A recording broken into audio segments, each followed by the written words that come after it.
कहानी का पूरा आनंद लेने के लिए कहानी के पिछले सभी भागों को ज़रूर देखें। उसका लिंक मैं आपको डिस्क्रिप्शन बॉक्स में दे दूंगी और साथ में कमेंट बॉक्स में पिन भी कर दूंगी, तो आप वहां से भी जाकर देख सकते हैं।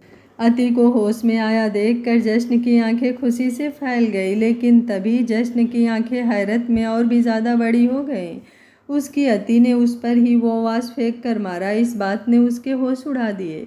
वो वास उसके कंधे पर लगा, लेकिन वो फिर भी अति की तरफ बढ़ा। इतने में ही अति ने अपने हाथों में एक और भारी चीज़ उठा ली थी और जश्न की तरफ बढ़ाते हुए बोली, मैंने कहा ना मेरे पास मत आना, मैं तुम्हें जान से मार दूंगी। मुझे छूने का हक सिर्फ मेरे जश्न जी को है। वो मुझसे प्यार नहीं करते, लेकिन मैं उनसे बहुत प्यार करती हूँ। जश्न ने उसके हाथों से वो चीज़ छीनने की कोशिश की और बोला, मैं ही हूँ तुम्हारा जश्न, देखो मैं आ गया ना तुम्हारे पास। अब कोई तुम्हें नहीं छुएगा, ना ही कोई तुम्हें देखेगा। उसकी बात सुनकर भी अति शांत नहीं हो रही थी। छोड़ो मुझे, छोड़ो। अति अभी भी उससे खुद को छुड़वाने की कोशिश कर रही थी और उसे धकेलने की कोशिश कर रही थी। उसके हाथों में एक भारी भरकम एंटीक पीस पकड़ा हुआ था। अति को इस तरह से बेकाबू होते देख जश्न ने उसे अपनी बाहों में कस लिया, लेकिन अति का हाथ अभी भी उसकी पकड़ में नहीं था। अति ने वो एंटीक पीस जोर से उसके सिर पर मारा और बोली, दूर हो जाओ मुझसे, मुझे छूना भी मत। मैं सिर्फ मेरे जश्न जी की बेबी डॉल हूँ। जश्न के सिर पर वो एंटीक पीस बहुत जोर से लगा, लेकिन फिर भी उसने अति को नहीं छोड़ा और बोला, बेबी डॉल प्लीज़ मुझे पहचानने की कोशिश करो। मैं ही हूँ तुम्हारा जश्न। तुम्हारा जश्न भी तुमसे बहुत प्यार करता है। प्लीज़ बेबी डॉल ऐसा मत करो, मैं तुम्हें ऐसे नहीं देख सकता। अति ने एक बार फिर से उसके सिर पर वो एंटीक पीस मारा और बोली, खून कर दूंगी मैं तुम्हारा अगर तुमने अपनी जुबान से मेरे जश्न जी का नाम भी लिया तो। वो सिर्फ मेरे हैं, किसी को भी कोई हक नहीं उनका नाम भी लेने का। जश्न के सिर पर एंटीक पीस की चोट बहुत दर्द दे रही थी, लेकिन उससे भी ज़्यादा दर्द हो रहा था उसके सीने में, ये जान कर कि उसकी बेबी डॉल उसे ही नहीं पहचान रही है और उस पर से भी उसकी वो हालत। वो सच में नहीं देख पा रहा था। इतना शोर सुनकर नर्स भी भागते हुए ऊपर आई और उन दोनों को यूं देखकर हैरान रह गई। अति के इस रिएक्शन के लिए वो पहले से ही तैयार थी, इसलिए वो जल्दी से आगे बढ़ी और इंजेक्शन तैयार करने लगी। देखते ही देखते उसने वो इंजेक्शन अति को लगा दिया तो अति पल भर में ही वापस बेहोश होकर जश्न की बाहों में लुढ़क गई, लेकिन अभी भी उसकी जुबान पर सिर्फ एक ही नाम था, मेरे जश्न जी, मेरे जश्न जी। लाल गहरी आंखें जो सूजी हुई थी देखते ही देखते बंद हो गई। जश्न ने उसे अच्छे से अपनी गोद में उठाया और बेड की तरफ ले आया। नर्स डॉक्टर को फ़ोन करने के लिए बाहर चली गई तो जश्न अति के पास बैठ गया और उसे देखने लगा। उसकी आंखों में आंसू आने लगे थे। बेबसी क्या होती है उसे आज महसूस हो रहा था। दुनिया भर की दौलत उसके कदमों में थी, लेकिन इस दौलत से भी वो अपने अति को ठीक नहीं कर पा रहा था। उसके सिर पर खून बह रहा था, लेकिन उसे दर्द उसके आंसू दे रहे थे जो अति को देख देख कर हो रहे थे। वो रोते रोते ही उसके सीने पर गिर पड़ा और जोर जोर से रोते हुए बोला, प्लीज़ बेबी डॉल ऐसा मत करो, गलती हो गई मुझसे जो मैंने तुम्हें खुद से दूर किया।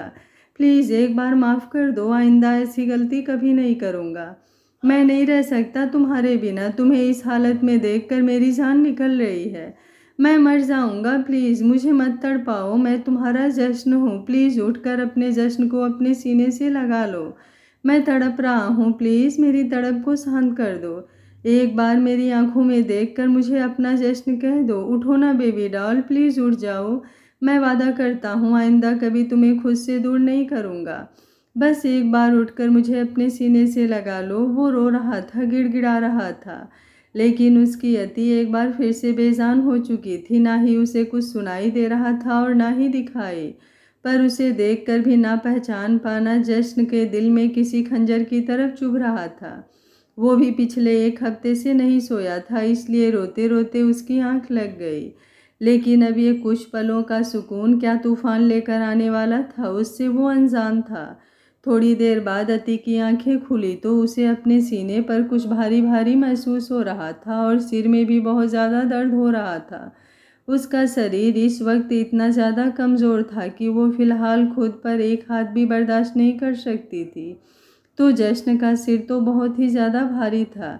इसलिए आंखें खुलते ही उसकी आह निकल गई। जश्न बहुत ज़्यादा गहरी नींद में था, लेकिन अति की हल्की सी आह भी उसे साफ सुनाई दी।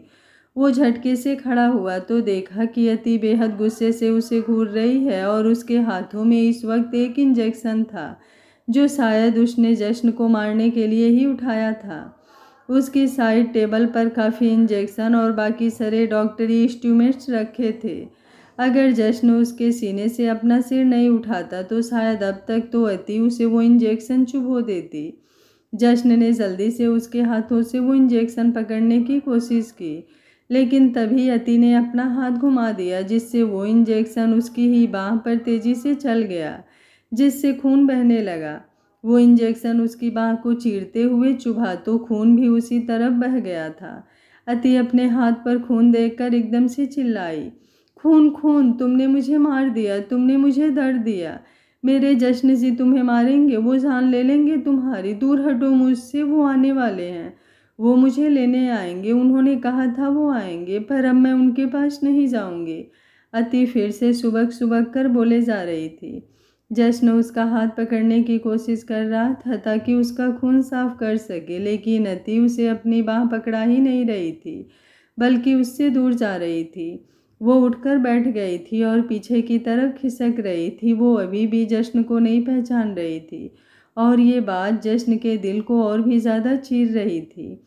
मैंने कहा ना, दूर हो जाओ मुझसे, अति ने अभी भी चीख कर कहा और साइड पर रखा रैंप उठाकर जश्न की तरफ फेंक दिया, लेकिन जश्न ने उसे कैच कर लिया।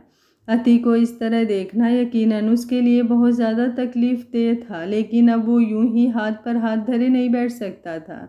लेकिन जैसे ही वो उसकी तरफ कदम बढ़ाता, अति कोई ना कोई चीज़ उठाकर उस पर फेंक देती। अब जश्न ने उन चीज़ों को कैच करना बंद कर दिया था। उसे कुछ लगता तो लग जाए, क्योंकि फिलहाल उसे अपनी अति को संभालना था। वो अति की तरफ बढ़ता गया और फिर एक झटके से उसे दोनों हाथों से पकड़कर घुमाकर अपनी गोद में बिठा लिया और फिर पूरी तरह से उसे अपनी बाहों में बांध लिया। तुम्हें मुझे जितना मारना है मार लेना, लेकिन प्लीज़ एक बार मेरी बात सुन लो, जश्न ने किसी तरह उसे काबू करते हुए कहा, लेकिन अति उससे छूटने के लिए छटपटा रही थी। तुम जश्न जी की बेबी डॉल को मार रहे हो ना, उसे दर्द दे रहे हो ना, देखना वो भी तुम्हें मारेंगे, छोड़ेंगे नहीं तुम्हें। अति ने भी खुद को उससे छुड़वाते हुए कहा। वो लगातार अपने हाथ पैर चलाए जा रही थी, लेकिन तभी जश्न की एक बात सुनकर उसके हाथ पैर रुक गए और वो जश्न को एकटक देखने लगी। जश्न ने उससे कहा था कि वो ही उसका जश्न है, जिससे वो बहुत ज़्यादा प्यार करती है और उसका ये जश्न भी उसे बहुत ज़्यादा प्यार करता है। उसने अपने हाथ पैर चलाने बंद कर दिए थे तो जश्न ने भी उसके हाथ ढीले छोड़ दिए, लेकिन अगले ही पल उसकी आंखें बंद हो गई और होठों से एक हल्की सी निकल गई, क्योंकि अति ने उसके मुंह पर जोरदार थप्पड़ मार दिया था। वो उसे घूरती हुई उंगली दिखाते हुए बोली, जुबान खींच लूंगी मैं तुम्हारी अगर तुमने अपनी जुबान से मेरे जश्न जी का नाम भी लिया तो। तुम मेरे जश्न जी नहीं हो। मेरे जश्न जी मेरे साथ ज़बरदस्ती नहीं करते थे, वो मुझे प्यार से छूते थे। तुम तो बस मेरे साथ ज़बरदस्ती कर रहे हो, मुझे दर्द दे रहे हो। वो कहते कहते ही सिसकने लगी थी तो जश्न की आंखों में आंसू आ गए। सच ही तो था, वो उसे दर्द ही तो दे रहा था, लेकिन वो भी हालातों से मजबूर था। आखिर कैसे अति को काबू करे, क्योंकि वो उससे बात करना तो दूर, उसे देखते ही हाइपर हो जा रही थी। उसकी जान ने हमेशा उससे प्यार किया था। अपने हाथों में भरकर उसके चेहरे को ना जाने कितनी ही बार बड़ी शिद्दत से चूमा था, लेकिन आज उसी ने उसके गाल पर एक तमाचा भी मारा था। सही तो है, आखिर गलती भी तो की है उसने, लेकिन इन तमाचों से वो गलती नहीं सुधर सकती। अगर सुधर सकती होती तो थप्पड़ तो क्या, जश्न अति के हाथों से जहर भी खा लेता। जश्न जी मुझे छोड़कर चले गए, वो अब कभी नहीं आएंगे। अगर वो आ भी गए तो मैं कभी उनसे बात नहीं करूँगी, हमेशा दूर रहूँगी उनसे। वो चाहते हैं मैं उसको कोठे पर रहूँ तो ठीक है, मैं चली जाऊँगी वहाँ। वो गंदे गंदे लोग मुझे छुएंगे। अति बेसुध सी होकर रोते हुए बोल रही थी कि जश्न ने आगे बढ़कर उसे कंधों से पकड़ते हुए बेड की टेक पर लगा दिया और खुद पूरी तरह से उसके ऊपर झुक गया। उसकी आंखें गुस्से से बेहद लाल थी और अति की आंखें रोने से। तुम्हारा जश्न कभी तुम्हें वहाँ नहीं भेजना चाहता था और कभी तुम्हें वहाँ जाने भी नहीं देगा। तुम्हारे जश्न के अलावा कोई तुम्हें छू नहीं सकता, कोई भी नहीं। मोहब्बत, जुनून, जिद, इश्क, गुस्सा, बेसब्री जो भी कहो, लेकिन अति के मुंह से वहां जाने की बात सुनकर ही जश्न ने अपना काबू खो दिया था। अति जो पहले ही सहमी हुई थी, जश्न को देखती रही और देखते ही देखते उसकी आंखें बंद हो गई। जश्न ने जल्दी से उसे संभाला और उसे अपनी गोद में भर लिया। कैसे वो फिर से उसे तकलीफ दे गया। उसे खुद पर गुस्सा आ रहा था कि प्यार देने की बजाय वो उस पर ही गुस्सा कर बैठा। अति उसकी गोद में थी और जश्न की आंखों से निकलते आंसू अति के चेहरे पर गिर रहे थे। उसने उसे अच्छे से अपनी गोद में समेटा और नीचे झुककर उसके माथे, उसके सिर, उसके गालों को, होठों को चूमने लगा था। गुस्सा बेकाबू होकर किया था तो अब प्यार भी बेकाबू हो रहा था। अति के नींद में चले जाने के बाद जश्न ने उसे प्यार से जगह जगह पर किस किया और एक बार फिर से उसे अपनी गोद में अच्छे से भर लिया। अपनी बेबी डॉल की ये हालत देखकर वो कांप रहा था। जिसे बड़े बड़े ना रुला सके, अब अपनी बेबी डॉल को अपनी गोद में लिए वो बिलख बिलख कर रो रहा था। अपनी जिस पहचान और काबिलियत पर उसे गुमान था वो सब व्यर्थ था। उसकी दौलत, शोहरत, रुतबा किसी काम का नहीं था जब वो इन सब से अपनी बेबी डॉल को ठीक ही नहीं कर सकता। थोड़ी देर बाद डॉक्टर ने दरवाज़ा नॉक किया तो उसने अति को अच्छे से बेड पर लिटाया और जल्दी से खड़ा होकर डॉक्टर के पास आया। डॉक्टर ने उसे इशारे से बाहर चलने के लिए कहा तो वो आगे बढ़ गया और डॉक्टर उसके पीछे पीछे। अब दोनों कॉरिडोर में एक दूसरे के सामने थे। डॉक्टर ने एक गहरी सांस ली और बोलना शुरू किया। देखिए मिस्टर शेखावत, हमने आपसे पहले ही कहा था कि आपको मिसेस शेखावत के होश में आने के बाद उनकी हर तरह की प्रतिक्रिया के लिए तैयार रहना होगा और जहाँ तक हमें अंदाज़ा था हुआ भी वहीं। उनके घावों के अंदाजे से हमने जैसा सोचा था वैसा ही हुआ। उनके साथ ज़बरदस्ती करने की कोशिश की गई थी जिसकी वजह से ही उन्होंने आत्महत्या जैसा कदम उठाया। वो पहले ही मानसिक तौर पर बहुत ज़्यादा कमज़ोर और परेशान थी। उस पर से इस तरह उनके सिर पर चोट लगना उनके लिए और भी ज़्यादा खतरनाक साबित हो गया, जिसके कारण अब उनका मानसिक संतुलन काफ़ी बिगड़ चुका है। एक्सीडेंट से पहले उनके साथ जो कुछ भी हुआ शायद वो सब उन्हें अभी भी महसूस होता है, इसलिए वो आपको भी अपने पास नहीं आने दे रही थी। ऐसे में उन्हें संभालना आपके लिए बहुत ज़्यादा मुश्किल होगा। वो ना ही आपको अपने करीब आने देंगी और ना ही आपसे ढंग से बात करेंगी। अब ये आप पर डिपेंड करता है कि आप कैसे उन्हें धीरे धीरे खुद पर विश्वास दिलाते हैं ताकि वो आपसे थोड़ी बहुत जान पहचान कर सकें, क्योंकि अब तक तो सिर्फ यही पता लगा है कि वो आपको भी पहचान नहीं पा रही। साथ ही साथ आपको इन सब में बहुत ही ज़्यादा पेशेंस भी रखना होगा, क्योंकि अगर अपने गुस्से में कोई भी कदम उठाया तो आपका एक कदम भी उन पर हावी पड़ सकता है। वो गुस्से में आकर कुछ भी कर सकती हैं, या तो खुद को नुकसान पहुंचा सकती हैं या आपको। इसलिए आपको धीरे धीरे ही उनसे जान पहचान करके उनसे बातें करने की कोशिश करनी होगी। आपकी पुरानी यादें शायद उनके दिमाग में कहीं फीकी पड़ गई हैं, इसलिए अब आपको उन सारी यादों को एक बार फिर से बनाना होगा। जश्न डॉक्टर की बात सुने जा रहा था। अब तक उसने कोई भी प्रतिक्रिया नहीं दी थी, लेकिन डॉक्टर की बात से वो ये तो समझ चुका था कि अब सच में ही उसे सब कुछ एक बार फिर से शुरू करना पड़ेगा। ये वही अति है जो उसे पहले दिन मिली थी, जिसे शायद उस पर बिल्कुल भी विश्वास नहीं था। लेकिन जब जश्न ने अपने प्यार और अति के साथ से अपने रिश्ते को बेहद मजबूत बनाया था और अब भी उसे वही करना होगा, पर यह सब अब और भी ज़्यादा मुश्किल होने वाला था। डॉक्टर ने उसे चुप देखा तो बोले, सिर का घाव काफ़ी हद तक भरना शुरू हो चुका है तो अब उन्हें किसी स्पेशल ट्रीटमेंट की ज़रूरत नहीं, लेकिन हाँ, अगर आप चाहें तो एक नर्स को यहाँ पर रख सकते हैं जो उनकी दवाइयाँ और नहीं, मुझे किसी की ज़रूरत नहीं है। जश्न ने उनकी बात को बीच में काट कर कहा और फिर आगे बोला, मैं अपनी बीवी का ध्यान खुद ही रख लूँगा। अगर मुझे ज़रूरत पड़ेगी तो मैं आपको फ़ोन कर लूँगा। तो ठीक है, मैं आज ही अपनी टीम से कहकर सभी इक्विपमेंट्स आपके रूम से हटवा देता हूँ, डॉक्टर ने कहा और फिर वहाँ से चला गया। जश्न फिर से अपने कमरे में आया और दरवाज़ा बंद करके अपनी बेबी डॉल के करीब आ गया। वो उसके पास बैठा और धीरे धीरे से उसके बालों को सहलाने लगा। उसके बाल पूरी तरह से उलझे हुए थे क्योंकि उसने अपने बालों को बहुत बुरी तरह से नोचा था। उसके लिए सिर पर लगी हुई पट्टी भी लाल हो रही थी क्योंकि घाव से हल्का हल्का खून निकलने लगा था। जश्न ने वो पट्टी को हटाकर दोबारा अच्छे से पट्टी किया और उसके बालों पर तेल से मालिश करने लगा। वो बड़े प्यार से उसके बालों में तेल लगाकर अपनी उंगलियां उसके सिर में चलाता। पहले मैंने तुम्हें अति से अति जश्न सिंह शेखावत बनाया था और अब मुझे अपनी बेबी डॉल के लिए एक अनजान से जश्न सिंह शेखावत बनना है। तुम्हारा वो जश्न जिसका तुम्हें इंतज़ार है, जिससे तुम डरो नहीं बल्कि उसे टूट कर प्यार करो। उससे दूर नहीं जाओ बल्कि उसे खींचकर अपने करीब कर लो। उसे चोट नहीं बल्कि उसे सुकून दो। जश्न उसके सिर पर मालिश करते हुए कह रहा था। उसके बाद वो उसे अच्छे से बेड पर लिटाकर खुद भी उसके साथ ही लेट गया था ताकि जितना वक्त एक दूसरे से वो दूर रहे हैं अब उतना ही वो उसे महसूस कर सके। Goa blue light club. Goa के एक क्लब में एक आदमी शराब के नशे में टुन्न लड़कियों के आसपास नाच रहा था और उन पर पैसे लुटाए जा रहा था। उसके हाथों में 2000 के नोट की गड्डी थी जिन्हें वो पानी की तरह बहा रहा था कि तभी उस क्लब में 2 नकाबपोश आदमी अंदर आए और सीधा उस तरफ बढ़ गए जहाँ पर वो आदमी डांस कर रहा था। वो आदमी कोई और नहीं रघु था जो हराम की कमाई को हराम के तरीके से ही खर्च कर रहा था।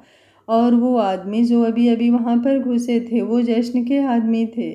जैसे ही वो आदमी रघु के सामने जाकर खड़ा हुआ तो रघु के चेहरे की हवाइयाँ उड़ गई। उसने भागने की कोशिश की लेकिन तभी 2 और आदमी उसके सामने आकर उसका रास्ता ब्लॉक करके खड़े हो गए और अब उसके बाद भागने का कोई रास्ता भी नहीं था। उस क्लब में सैकड़ों की भीड़ थी लेकिन किसी में भी हिम्मत नहीं थी कोई सवाल करने की।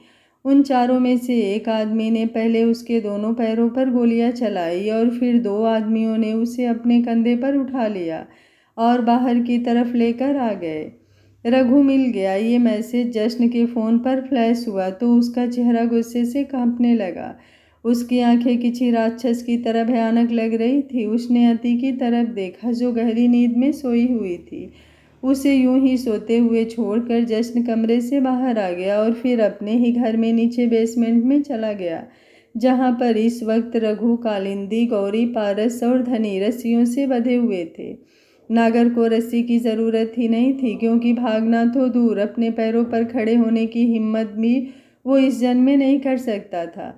अति ने उसका जो हाल किया था उसके बाद जश्न को कुछ करने की ज़रूरत ही नहीं पड़ी। उसे तो इंतज़ार था कि कब उसकी बेबी डॉल होश में आए और सबका हिसाब करे। लेकिन अब अति की हालत देखकर उसे इन सब के मरने के लिए थोड़ा इंतज़ार करना पड़ेगा। पर यह सोचकर उसे दुख नहीं था क्योंकि जितने दिन अति को ठीक होने में लगने थे उतने दिन उन सब के लिए मौत से बदतर होने वाले थे। वो सब उस दिन से ही भूखे थे जिस दिन से वो जश्न की कैद में आए। रघु जो यहाँ अभी नया नया लाया गया था, जश्न उसकी तरफ बढ़ा। प्लीज़ मुझे माफ़ कर दीजिए बॉस, मैं बहक गया था, मैं कालिंदी की बातों में आ गया था। इसने मुझे पैसों का लालच दिया तो मैं कुछ सोच ही नहीं पाया। मुझसे बहुत बड़ी गलती हो गई, प्लीज़ इस बार मुझे माफ़ कर दीजिए, आगे से मैं कोई गलती नहीं करूँगा। वो गिड़गिड़ा रहा था लेकिन जश्न बस उसे नफरत से देखे जा रहा था। उसने अपने एक आदमी के सामने हाथ बढ़ाया तो उस आदमी ने एक तेज धार हथियार जश्न के हाथों पर रख दिया। अब 2 आदमी रघु की तरफ बढ़े और उसे अच्छी तरह से हाथ पैरों को कसकर पकड़ लिया। जश्न भी उसकी तरफ बढ़ा। रघु नीचे ज़मीन पर सीधा लेटा हुआ था और उसके हाथों पैरों को 4-5 आदमियों ने अच्छे से कसकर पकड़ा हुआ था। देखते ही देखते जश्न ने उसके दोनों हाथों को और दोनों पैरों को उसके जिस्म से अलग कर दिया। वो अब दर्द से चीखे जा रहा था और उसकी दर्द भरी चीखें पूरे बेसमेंट में गूंज रही थी। बस सिर्फ जश्न को ही नहीं सुनाई दे रही थी। वो बस ज़मीन पर पड़ा तड़प रहा था और जश्न उसे बिना किसी एक्सप्रेशन के देख रहा था। उसने अभी तक अपने मुँह से एक शब्द भी नहीं कहा था लेकिन रघु लगातार बोले जा रहा था। जश्न सिंह शेखावत, मार दे मुझे, हिम्मत है तो मुझे मार, मुझे जान से मार मुझे। जश्न उसे यूं ही तड़पते देखकर मुस्कुरा रहा था और अब वो बोला, मेरी बेबी डॉल को तूने जहाँ भेजा उसे वहाँ पर ना जाने कितनी ही चोटें और घाव मिले हैं और ना जाने उसे वहाँ पर कितना ही ज़्यादा तड़पाया होगा, तो तुझे इतनी आसानी से मौत कैसे दे दूँ? मुझे तो कोई पराया धोखा दे जाए तो मैं उसे ऐसी मौत दूँ कि उसके आने वाले 7 जन्म भगवान खुद कैंसिल कर दे। तो तू तो फिर भी मेरा अपना आदमी था, तुझे तो मैंने कुत्तों की तरह पाला है और तूने मुझ पर ही भौंकने की हिम्मत कर दी। इसलिए अब तुझे बताना ज़रूरी है कि जब कुत्तों को मौत आती है तो कैसे आती है। उसके बाद जश्न ने अपने सामने खड़े एक आदमी को कहा, ना ही इसके जख्मों पर दर्द खत्म होना चाहिए और ना ही जलन। अगर दोनों में से कुछ भी खत्म हुआ तो तुम्हारी सांसें मैं खुद अपने हाथों से खत्म करूँगा। जश्न की बात सुनकर उस आदमी ने जल्दी से ही थोड़ी दूर पर रखा सामान उठाया और रघु पर छिड़कने शुरू कर दिए। रघु जोर जोर से चिल्ला रहा था, वो मरी हालत में था और बेहोशी में जा रहा था, लेकिन उसका दर्द ऐसा था कि ना ही वो बेहोश रह पा रहा था और ना ही अपनी आंखें खोल पा रहा था। रस्सियों से बंधे हुए बाकी लोग भी उसे देखकर सहम रहे थे, लेकिन फिलहाल जश्न उनकी कोई सेवा नहीं करने वाला था। रघु की दर्द भरी चीखें सुनते सुनते ही जश्न बेसमेंट से बाहर आया और वापस अपने कमरे की तरफ बढ़ गया। लेकिन जश्न ने जैसे ही दरवाज़ा खोला और सामने की तरफ देखा, उसकी आंखें हैरत में फैल गई। उसकी बेबी डॉल आईने के सामने खड़ी थी, लेकिन उसके सिर पर बालों के नाम पर सिर्फ छोटे छोटे बाल थे और उसके हाथों में थे उसके लंबे लंबे बाल जो उसने कैंची से पूरे काट दिए थे। जश्न दरवाजे पर खड़ा हैरानी से अति को देखे जा रहा था और वो अपने हाथों में पकड़े हुए अपने बालों को दूसरे हाथ से सहला रही थी और मुस्कुरा रही थी। वो जल्दी से उसकी तरफ बढ़ने लगा, लेकिन फिर रुक गया क्योंकि अति उसको देखते ही बेकाबू हो सकती थी।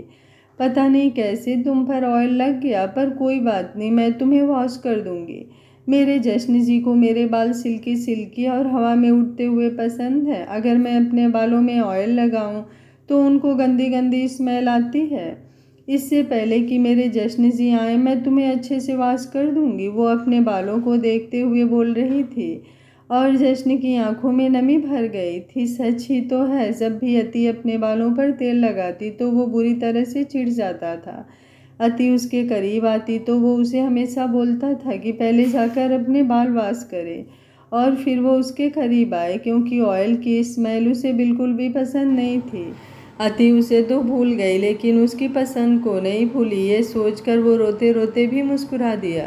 तभी अति की नज़र उस पर गई। उसे फिर से अपने सामने देखकर वो एकदम से पीछे हट गई और जल्दी से जिस कैंची से उसने अपने बाल काटे थे उस कैंची को जश्न की तरफ घुमाते हुए बोली, तुम फिर आ गए। मैंने मना किया था ना, मेरे पास मत आना, मेरे सामने मत आना, मैं मार दूंगी तुम्हें। मेरे जश्न जी आने वाले हैं, वो जान ले लेंगे तुम्हारी।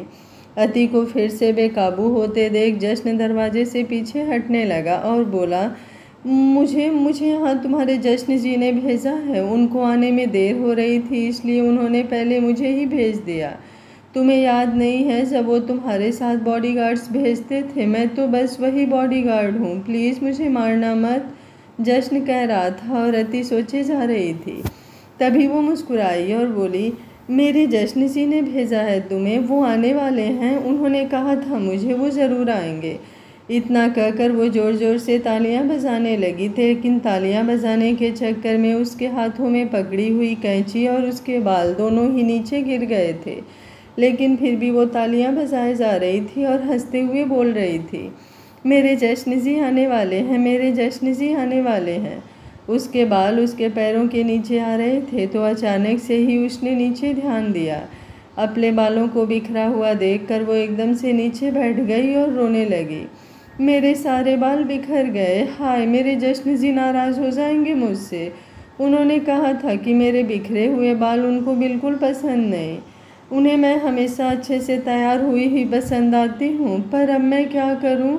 जश्न अभी भी दरवाजे पर खड़ा उसे देख रहा था। उसने फिर से एक कदम आगे बढ़ाया तो अति एकदम से सावधान हो गई और बोली, दूर रहना, तुम अंदर मत आना, मेरे जश्न जी ने तुम्हें मेरे पास देखा तो तुम्हें मारेंगे। जश्न उसे देखते हुए मन ही मन बोला, अगर मुझे मेरे पहले वाली अति चाहिए तो लगता है मुझे भी पहले वाला जश्न बनना होगा। इतना कहकर ही वो जल्दी से उसकी तरफ बढ़ा और सबसे पहले उस कैंची को पैरों से खिसका कर अति से दूर कर दिया। और फिर उसे एक हाथ से खींचकर ऊपर खड़ा किया और साथ ही साथ उसे गोल गोल घुमाते हुए दीवार से लगा दिया और फिर उसकी आंखों में देखते हुए बोला, तुम्हारे जश्न जी सब पर गुस्सा कर सकते हैं लेकिन मुझ पर नहीं। उन्होंने मुझसे कहा है कि जब तक वो नहीं आ जाते तब तक मैं तुम्हारे पास रहूं ताकि और कोई भी तुम्हें ना देख सके ना छू सके। मैं तुम्हें प्रोटेक्ट करने आया हूँ। सच्ची? अति ने उसकी आंखों में देखते हुए पूछा तो जश्न भी उसकी आंखों में देखते हुए बोला, मुझे दोनों की ही धड़कनें बढ़ी हुई थी। तुम पक्का मुझे उन गंदे लोगों की तरह नहीं छूओगे? अति ने मासूमियत से पूछा तो जश्न ने अपना सिर हाँ में हिलाया और बोला, पक्का प्रॉमिस, तुम जैसा कहोगी मैं बिल्कुल वैसा ही करूँगा। तुम चाहती हो तो मैं तुमसे दूर हो जाता हूँ। कहते कहते ही जश्न ने उस पर अपने हाथ थोड़े ढीले कर दिए तो अति ने जल्दी से उसे अपने पास खींचा और बोली, नहीं नहीं प्लीज़ दूर मत जाओ, मुझे तुम अच्छे लग रहे हो। जश्न उसका जवाब सुनकर मुस्कुरा रहा था। अति अभी भी दीवार से लगी हुई थी कि अचानक उसकी नज़र सामने दीवार पर लगी हुई तस्वीरों पर गई जिसमें वो जश्न के साथ थी। उन्हें देखकर ही अचानक से वो ज़ोर ज़ोर से चीखने लगी और जश्न को भी उसने एकदम धक्का देकर खुद से अलग कर दिया। जश्न ने उसकी नज़रों का पीछा किया तो उसका ध्यान भी उन तस्वीरों पर गया। इतनी बड़ी गलती वो कैसे कर सकता था, लेकिन जैसे ही उसने अति को शांत करने की कोशिश की उससे पहले ही वो बेहोश होकर उसकी बाहों में झूल गई। बेबी डॉल, वो उसके गालों को थपथपाए जा रहा था लेकिन अति बेहोश हो चुकी थी। उसने उसे फिर से बेड पर लिटाया और डॉक्टर से इस बारे में बात करने के लिए रूम से बाहर चला गया। डॉक्टर ने उसे बताया कि जब जब उसके दिमाग को कोई झटका लगेगा तो वो बेहोश हो सकती है। ऐसे में उसे उस चीज़ को जो उसे किसी भी प्रकार का सदमा दे उससे दूर ही रखनी चाहिए। डॉक्टर का फ़ोन काटकर जश्न फिर से वापस कमरे में आया। आते ही उसके सबसे पहली नज़र उन बालों पर गई जो अति ने काटकर नीचे फेंक दिए थे। उसने उस बालों को अपने हाथों में लिया और उन्हें देखने लगा। देखते ही देखते उसकी आंखों में नमी भर गई। कितना प्यार था अति को अपने बालों से। अपने बालों के लिए तो वो इतनी ज़्यादा पॉजेसिव थी कि जश्न से भी लड़ पड़ती थी जब वो उसके बालों के साथ छेड़खानी करता था। और जश्न तो इन बालों की खुशबू में अपना पूरा दिन क्या अपनी पूरी ज़िंदगी बिता दे। उसने उन बालों को चूम लिया और फिर अपने सीने से लगा लिया। उसने उन्हें एक बॉक्स में रखा और खड़ा हो गया। वो दीवार पर लगी अपनी और अति की तस्वीरों को देखने लगा। कितने मन से उसने ये तस्वीरें लगाई थी और आर्डर भी तो खास उसकी अति का ही था कि इस कमरे के हर एक कोने में उसे उन दोनों का एहसास चाहिए। इसलिए हर दीवार पर उन दोनों की खूब सारी तस्वीरें लगी होनी चाहिए। उसने एक एक करके वो सारी तस्वीरें हटाई और अच्छे से पैक करके रख दी। अति अभी भी नींद में थी। डॉक्टर ने जश्न को बताया था कि जब भी अति बेहोश हो तो उसे किसी भी तरह की दवाई की ज़रूरत नहीं, क्योंकि थोड़ी देर बाद खुद ब खुद होश में आ जाया करेगी। जश्न को भी नींद आ रही थी इसलिए उसने अपने कपड़े उतारने शुरू किए, लेकिन फिर दोबारा से अपने बटन बंद कर दिए, क्योंकि अगर उसे इस हालत में अति देख लेगी तो पक्का उसका खून ही कर डालेगी। ऐसे ही कपड़े पहने हुए जश्न चुपचाप जाकर उसके पास लेट गया और उसे अच्छे से अपनी बाहों में भर लिया। अभी थोड़ी ही देर हुई थी कि अति थोड़ा से हिली। उसने नींद में ही अपना सिर उसके सीने पर रख दिया और फिर से गहरी नींद में सो गई। जश्न ने मुस्कुराते हुए उसके माथे पर चूमा और फिर अपनी आंखें बंद कर ली। रात काफ़ी हो चुकी थी तो दोनों ही एक दूसरे के गहरे प्रेम को महसूस करते हुए गहरी नींद में चले गए। सुबह जश्न की आंख पहले खुली। वो जल्दी से अति से अलग हुआ ताकि उसकी आंख खुलने से पहले ही वो उससे दूर हट जाए। वो चुपचाप उठकर बेड की एक तरफ बैठ गया तो थोड़ी देर बाद अति ने भी अंगड़ाई लेते हुए अपनी आंखें खोली। जश्न को अपने सामने देखकर वो पहले तो डरकर उठकर बैठ गई, लेकिन फिर बिना कुछ बोले ही धीमे धीमे से उसके पास आई और अपनी बड़ी बड़ी आंखों को बार बार झपकाते हुए उसे देखने लगी। और अचानक ही उसने उसकी गोदी में अपना सिर रख दिया और बेड पर लेट गई। जश्न को याद आया कैसे वो दोनों जब मिले तो जश्न उसकी गोद में अपना सिर रखकर सो जाता था और कैसे उसकी गोद में सिर रखते ही उसके सुलगते दिल को ठंडक सी मिल जाती थी, कैसे तड़पते हुए मन को सुकून सा मिल जाता था। मेरा सिर दुख रहा है, प्लीज़ थोड़ा सा सहला दो। अति की वो धीमी सी आवाज़ वो ने उसे ख्यालों से बाहर निकाला। वो धीरे धीरे उसके सिर को दबाने लगा। देखते ही देखते अति एक बार फिर से सो गई तो जश्न ने उसे बेड पर लिटाया और खुद नहाने के लिए वॉशरूम में चला गया। वो एक बाथरोब पहने बाथरूम से बाहर आया तो बाहर आते ही उसकी नज़र अति पर गई जो उसे ही देख रही थी। वो गुस्से में उसे देख रही थी। जश्न को उसके एक्सप्रेशंस देखकर समझ नहीं आ रहा था कि अब उससे क्या गलती हुई। वो भी उसे देखता ही रहा तो अति जल्दी से उसकी तरफ आई और उसे देखते हुए बोली, उतारो। जश्न ने अपनी तरफ देखा कि आखिर उसने पहन ही क्या रखा है, लेकिन इतने में ही अति दोबारा से बोली, मैंने कहा अभी के अभी इस टॉवेल को उतारो। तुम्हें समझ में नहीं आता, ये मेरे जश्न जी का है। तुम्हारी हिम्मत भी कैसे हुई इसे पहनने की? पर मैं इसे नहीं उतार सकता। क्यों नहीं उतार सकते? अभी इसी वक्त इसे उतारो, वरना मैं खींच कर उतार दूंगी। जश्न उसे देखकर मन में सोच रहा था कि अगर तुम्हारी तबीयत सही होती तो तुम्हें कहने की ज़रूरत ही नहीं होती। मैं इसे तुम्हारे सामने पहनता ही नहीं, लेकिन फ़िलहाल वो ये बात कह नहीं सकता था। मैं आखिरी बार पूछ रही हूँ, तुम इसे उतार रहे हो या नहीं? मैंने कहा ना, मैं इसे नहीं उतार सकता। मैं अलमारी से अपने कपड़े ले लेता हूँ, उसके बाद इसे उतार दूँगा। कहते कहते ही जश्न अलमारी की तरफ बढ़ गया, लेकिन अति ने गुस्से से एक पल के लिए अपनी आंखें बंद की और फिर उसका हाथ पकड़कर उसे अपनी तरफ घुमाया और एक झटके में वो बाथरोब खोल दिया। जश्न को बिल्कुल उम्मीद नहीं थी कि सच में अति ऐसा कुछ कर देगी, लेकिन अति अभी भी रुकी नहीं। अब वो उसके कंधों से उस बाथरोब को उतारने में लगी थी और देखते ही देखते उसने जश्न की बाथरोब उतार दी, लेकिन उसे खुद को रत्ती भर भी फर्क नहीं पड़ रहा था। जश्न ने इस समय सिर्फ बॉक्सर पहने हुए था। जश्न ने खुद को कवर करने की कोशिश नहीं की। अरे, जब उसकी बेबी डॉल उसे ऐसे ही देखना चाहती है तो वो पीछे क्यों हटे? लेकिन अब अति को ध्यान आया तो उसने जल्दी से अपनी आंखें बंद की और पलटकर खड़ी हो गई और बोली, कितने बेशर्म हो तुम, एक लड़की के सामने अपनी बॉडी दिखा रहे हो। जाओ जाकर कुछ कपड़े पहनो। मेरे जश्न जी ने तुम्हें ऐसे देख लिया तो बहुत मारेंगे। उसकी बात सुनकर जश्न खुद को मुस्कुराने से नहीं रोक पाया। अति अपनी आंखें बंद किए हुए ही उसकी तरफ घूम गई और फिर हल्की सी अपनी एक आंख खोलकर उसको देखने लगी। जश्न को मुस्कुराते हुए देख उसका चेहरा गुस्से से भर गया और वो भड़कती हुई बोली, तुम्हें शर्म नहीं आती? इस हालत में भी तुम हंस रहे हो। मैंने कहा ना, जाओ जाकर कपड़े पहन कर आओ, लेकिन तुमने खुद ही तो मेरे कपड़े उतरवा दिए, तो अब पहना भी तुम ही दो। मैं तुम्हें कपड़े क्यों पहनाऊं? मैं सिर्फ अपने जश्न जी को कपड़े पहनाती हूँ, अति ने खींच कर कहा। जश्न ने अपनी मुस्कुराहट को काबू में किया और अपने चेहरे पर दुनिया भर की मासूमियत लाकर बोला, लेकिन उतारे भी तो तुमने ही हैं। अच्छा, इसका मतलब पहनाने भी मुझे ही पड़ेंगे? अति ने भी मासूमियत से पूछा तो जश्न ने अपना सिर हाँ में हिलाया। अति कुछ देर तो सोचती रही और फिर बोली, ठीक है, पर तुम्हें वही कपड़े पहनने पड़ेंगे जो मैं तुम्हें पहनाऊंगी। जश्न ने हामी भरी तो दोनों अलमारी की तरफ बढ़ गए।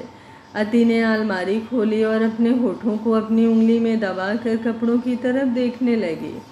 क्या पहनाऊँ तुम्हें, क्या पहनाऊँ तुम्हें, वो सोच रही थी और फिर अचानक ही उसकी आंखों में चमक आ गई और उसने जश्न के लिए कपड़े निकाले, लेकिन वो कपड़े देखकर जश्न की आंखें बड़ी हो गई।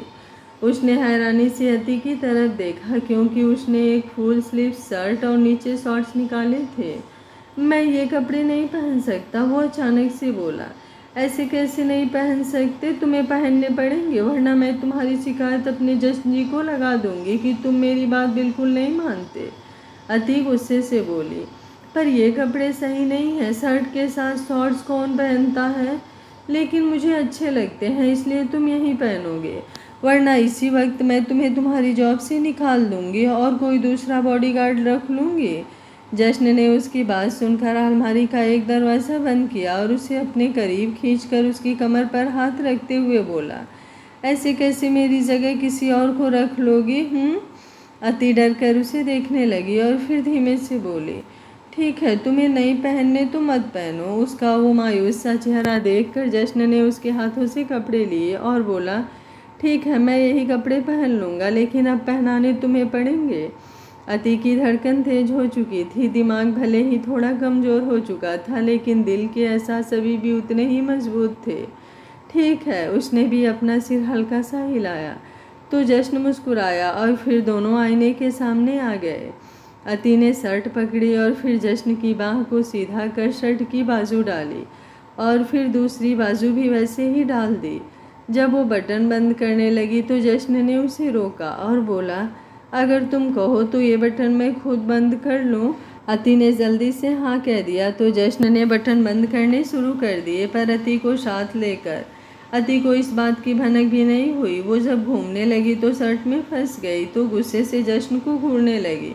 जश्न उसे देखकर मुस्कुराया और बोला, क्या हुआ? ये सब तुमने जानबूझकर किया ना? मुझे अपने साथ फंसा कर रख दिया। अब मैं यहाँ से बाहर कैसे निकलूँगी?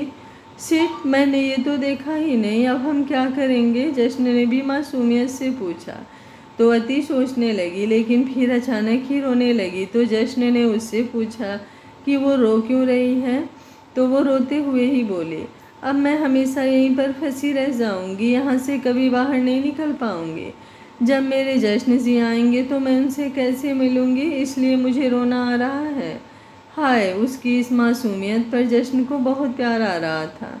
उसका मन कर रहा था अपनी बेबी डॉल का चेहरा अपने हाथों में थामे और उसे जी भरकर चूम ले।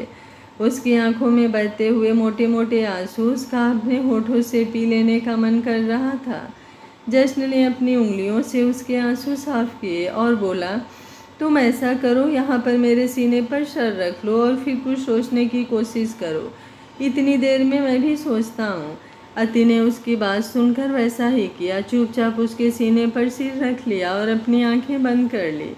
जश्न की धड़कन तेज हो गई। कितने वक्त बाद उसने अपनी बेबी डॉल का सिर अपने सीने पर इस तरह से महसूस किया था। उसके वो होठों का स्पर्श अपने सीने पर महसूस कर उसे वही गुदगुदी महसूस हो रही थी जो पहले होती थी। उसने धीरे धीरे से अपनी शर्ट के बटन खोलने शुरू कर दिए, लेकिन अति को कुछ नहीं कहा। अति चुपचाप उसके सीने पर सिर रखकर खड़ी रही। जब शर्ट खुलने पर भी अति उससे अलग नहीं हुई तो जश्न ने चेहरा घुमाकर उसके चेहरे की तरफ देखा तो वो सो चुकी थी। जश्न ने मुस्कुराकर उसे अपनी बाहों में भरा और बेड की तरफ आ गया। दवाइयों की वजह से अति ज़्यादातर नींद में ही रह रही थी, इसलिए बार बार सो जाती थी और फिर उठ भी जाती थी। जश्न ने अभी अभी उसे बिस्तर पर लिटाया ही था कि अचानक ही अति ने अपनी आंखें खोली और फिर जश्न को इस तरह से अपने ऊपर महसूस कर एकदम से चीख पड़ी। जश्न जल्दी से साइड हट गया तो अति उसे घूरते हुए बोली, तुम मेरे ऊपर क्यों आ रहे थे? मैंने कहा था ना तुमसे कि मुझसे दूर रहा करो।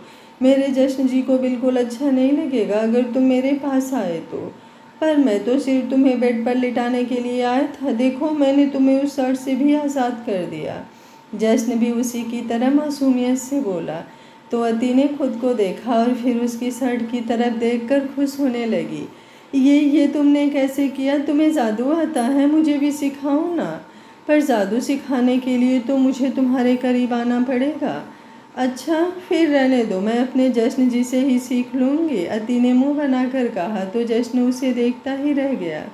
अपनी बेबी डॉल को इस हालत में देखकर उसे अच्छा नहीं लग रहा था। बिखरे हुए बॉल, वो भी बुरी तरह से कटे हुए, कहीं से छोटे तो कहीं से बड़े, जो सिर्फ उसके कंधे तक ही थे। मुरझाया हुआ चेहरा और कपड़े भी बदलने वाले थे। अगर जश्न उसे उसके कपड़े बदलने के लिए कहता तो अति कभी नहीं मानती। इसलिए उसने अपना फ़ोन निकाला और फिर फ़ोन कान से लगाते हुए बोला, हाँ जी जश्न जी, आप आ रहे हैं? ठीक है, आपकी बेबी डॉल को बोल देता हूँ तैयार होने के लिए। अच्छा, मैं ही उसे तैयार कर दूँ? पर वो तो मुझे अपने करीब ही नहीं आने देती। ठीक है, मैं उनसे बोल देता हूँ कि आपने ही मुझे उनके करीब जाने के लिए कहा है। अति उसकी बात को ध्यान से सुन रही थी। जैसे ही जश्न ने फ़ोन वापस से पॉकेट में डाला, अति जल्दी से उसके पास आई और बोली, तुम मेरे जश्न जी से बात कर रहे थे ना? वो आने वाले हैं, उन्होंने मुझे तैयार होने के लिए कहा है। प्लीज़ प्लीज़ मुझे जल्दी से तैयार कर दो ना। देखो मेरे बाल भी कैसे हो गए हैं। मुझे एकदम सुंदर सी बेबी डॉल बना दोगे ना? पर उसके लिए तुम्हें मेरी बात माननी पड़ेगी। जो मैं करूँगा वो तुम मुझे करने दोगी। अगर तुमने थोड़ा सा भी गुस्सा किया तो मैं बिल्कुल भी तैयार नहीं करूँगा। जश्न ने कहा तो अति उसे देखती रही और फिर उसने अपने होठों पर उंगली रख ली। अगले ही पल जश्न उसे अपनी गोद में उठाकर बाथरूम में ले गया। अति चुपचाप उसकी गोद में उसके गले में बाहें डालकर बैठी रही। उसने एक बार भी उसे मना नहीं किया, क्योंकि फिलहाल तो उसके दिमाग में उसके जश्न जी चल रहे थे, जिनके लिए उसे एकदम से सुंदर सी बेबी डॉल बनना था। उसने उसे अच्छे से नहलाकर टॉवेल में लपेट दिया और बाहर ले आया। उसके बाद उसने उसे एक लूज गाउन टाइप ड्रेस पहनाई और फिर उसे आईने के सामने ले जाकर बिठा दिया। अति अभी भी चुप थी, क्योंकि अगर वो बोलती तो जश्न नाराज़ हो जाता और फिर जश्न नाराज़ हो जाता तो उसे अच्छे से रेडी नहीं करता। और इसी बात का फ़ायदा उठाकर जश्न ने कैंची उठाई और उसके बालों को जो उसने टेढ़े मेढ़े काट दिए थे उन्हें अच्छे से काटा और फिर एक छोटे से रबड़ बैंड में बांध दिया। अब वो सच में बिल्कुल छोटी सी बच्ची लग रही थी। वाह, अब लग रही हूँ ना मैं बेबी डॉल, अति ने मुस्कुराकर कहा तो जश्न उसे देखता ही रह गया। नए पलों में पुरानी यादें अपना एहसास घोल रही थी। अति के चेहरे पर छाई हुई मुस्कुराहट देखकर उसके आंखों में नमी सी भर आई, तो वो पलट कर अपनी आंखें साफ करने लगा। ओए, अति ने पुकारा तो जश्न ने फिर से पलट कर उसकी तरफ देखा तो अति ने छोटा सा मुँह बना लिया और बोली, मुझे तो तुम्हारा नाम भी नहीं पता, मैं तुम्हें क्या कहकर बुलाऊं? जश्न मुस्कुराया और बोला, तुम मुझे बॉडीगार्ड कह सकती हो। जश्न जी की बेबी डॉल का बॉडीगार्ड? हाँ, ये सही है, आज से मैं तुम्हें बॉडीगार्ड का कर ही बुलाऊंगी। अच्छा तो सुनो बॉडीगार्ड, मुझे भूख लग रही है, प्लीज़ मुझे कुछ खिला दो ना, अति ने कहा तो जश्न उसे लेकर नीचे आ गया। रागिनी, नियति और हर्ष तीनों के मरने के बाद अब घर में सिर्फ मनीषा ही होती थी। उसे कुछ नहीं पता था सिवाय इस चीज़ के कि अति का एक्सीडेंट हुआ है। अति के एक्सीडेंट की बात सुनकर वो खुश थी, क्योंकि अब जश्न और उसके बीच में आने वाला कोई भी नहीं था। रागिनी, नियति और हर्ष के गायब हो जाने का उसे कोई दुख नहीं था। वो तो अभी भी बस किसी तरह जश्न को अपना बना लेना चाहती थी।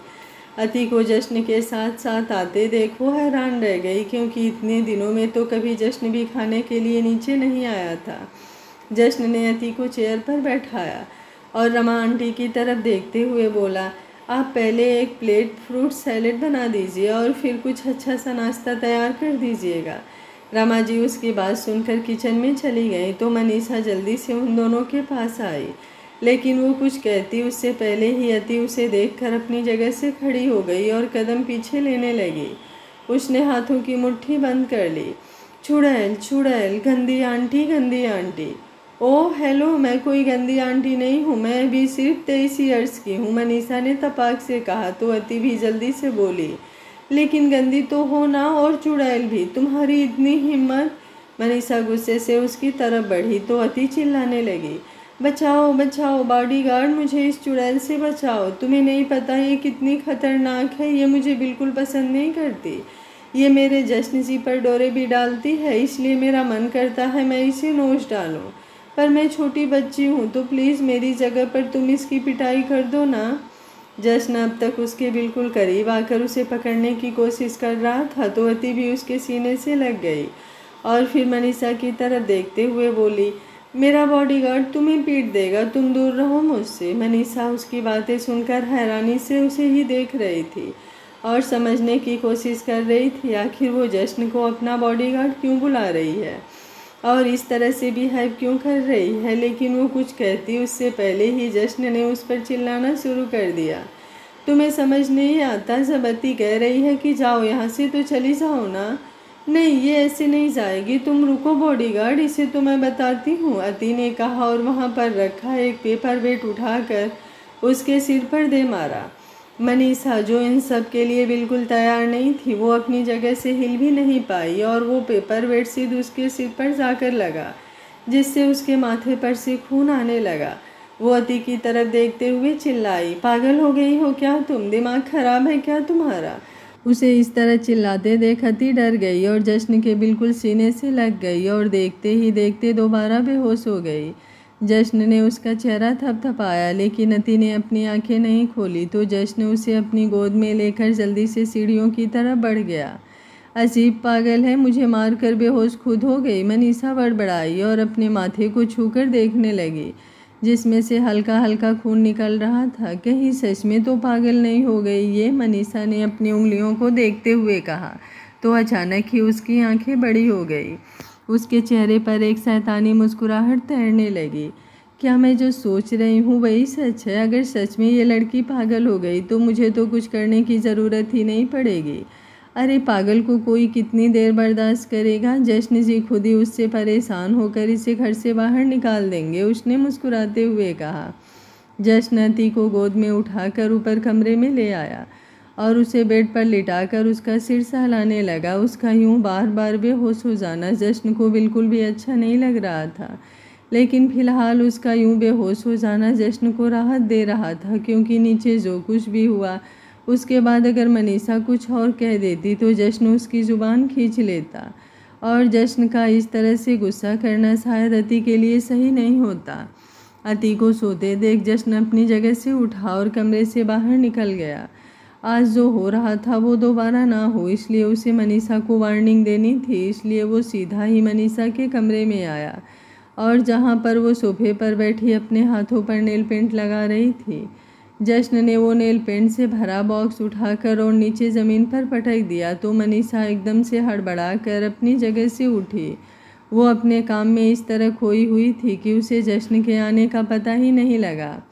नीचे क्या बकवास की थी तुमने? हाँ, तुम्हारी हिम्मत कैसे हुई मेरी अति को पागल कहने की? वो गुस्से से गरजते हुए बोला तो मनीषा सहम गई, लेकिन फिर जश्न की तरफ देखते हुए बोली, पर आपने देखा था उसने कैसे मुझे मारा, तो तुम्हारे काम हैं ही इसी लायक।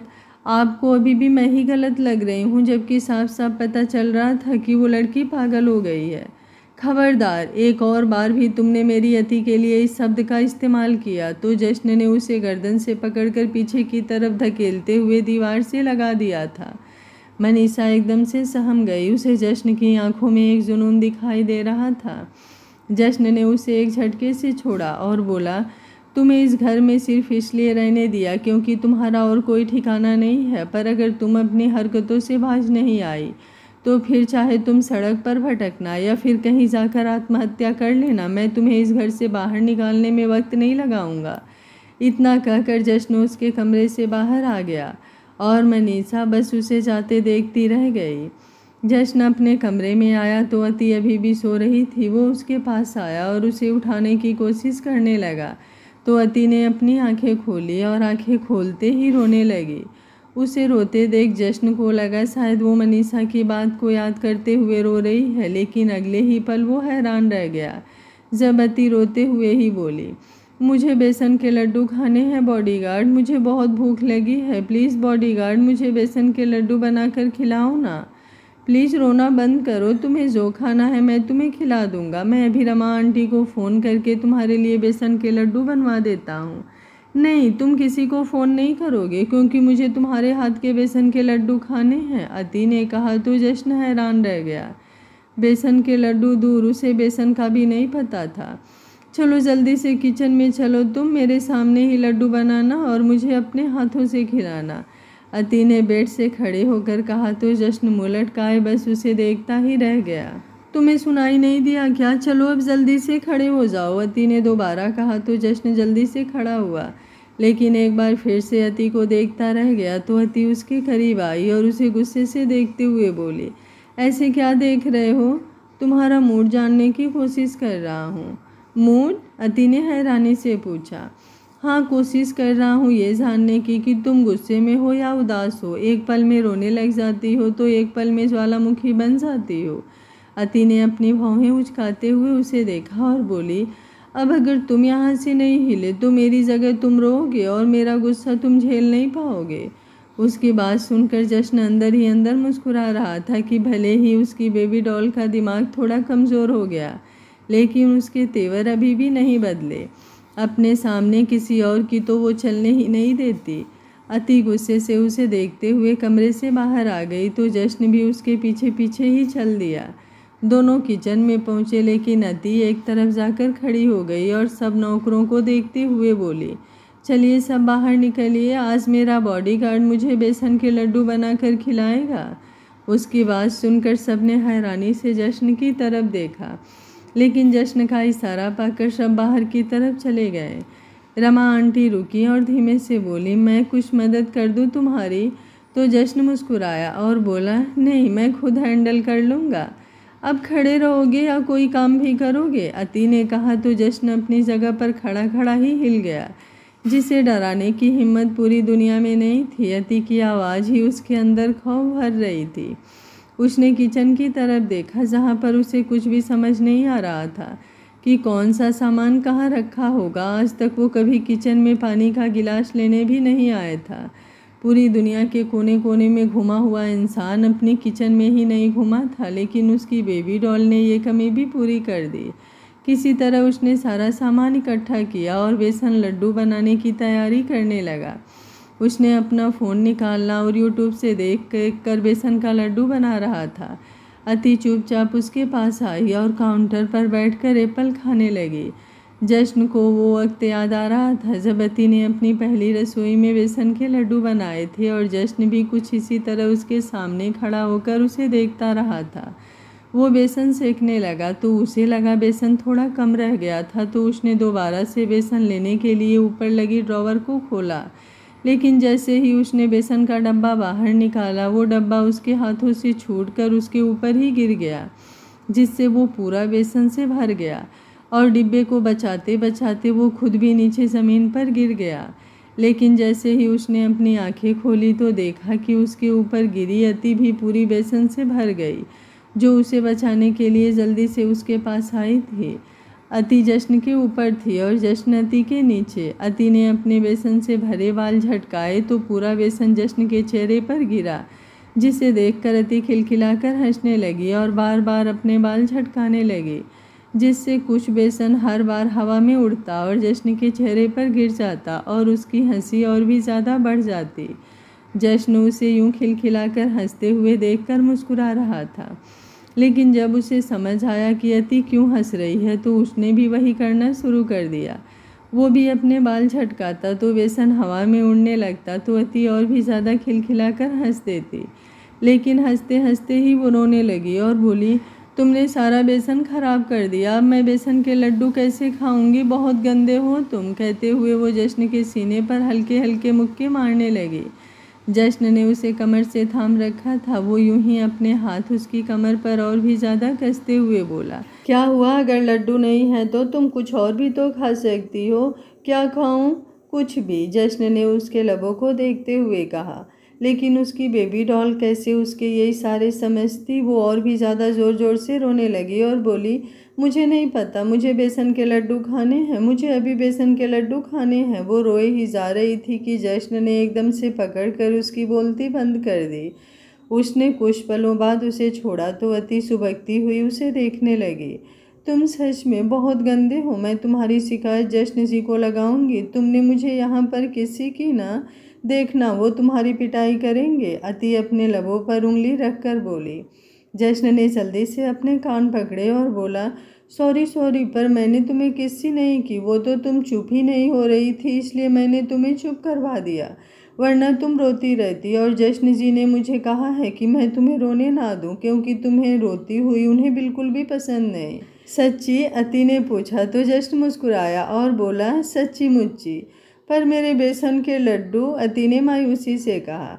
तुम्हें सच्ची में बेसन के लड्डू खाने हैं? जश्न ने पूछा तो अति ने अपना सिर जल्दी से हाँ में हिलाया। तो जश्न ने उसे कमर से पकड़कर ही खड़ा किया और फिर सामने गैस पर रखी हुई कढ़ाई को दिखाते हुए बोला, इसमें इतना बेसन तो है कि तुम्हारे लिए तो लड्डू बन ही जाएंगे, बस तुम मुझे 10 मिनट का वक्त दो। अति सिर हिलाते हुए स्लैब पर बैठ गई और जश्न एकटक उसे देखने लगा। आज उसकी बेबी डॉल उसके पास थी। उसके लिए ये सबसे बड़ा सुकून था, चाहे वो किसी भी हालत में हो। वो जिंदगी भर उसे इस हालत में खुद के साथ रख सकता था और संभाल भी सकता था। उसका प्रेम अथाह था, समुद्र से भी गहरा, जिसमें कुछ भी पाने की चाहत नहीं थी, बस सिर्फ खोने का डर था, सिर्फ पति को खोने का डर। अगर आप लोग कल इस कहानी का 2 पार्ट देखना चाहते हैं तो कमेंट बॉक्स को अपने प्यारे प्यारे कमेंट से भर दीजिए। अगर ज़्यादा कमेंट आएगा तभी मैं बूस्ट हो पाऊंगी एक्स्ट्रा एफर्ट करने के लिए। आगे क्या होगा कहानी में जानने के लिए कहानी के साथ बने रहिए। अगर आप लोगों को कहानी पसंद आ रही है तो वीडियो को लाइक शेयर एंड चैनल को सब्सक्राइब कर लीजिएगा। Thank you for watching. मिलते हैं कहानी के अगले भाग में।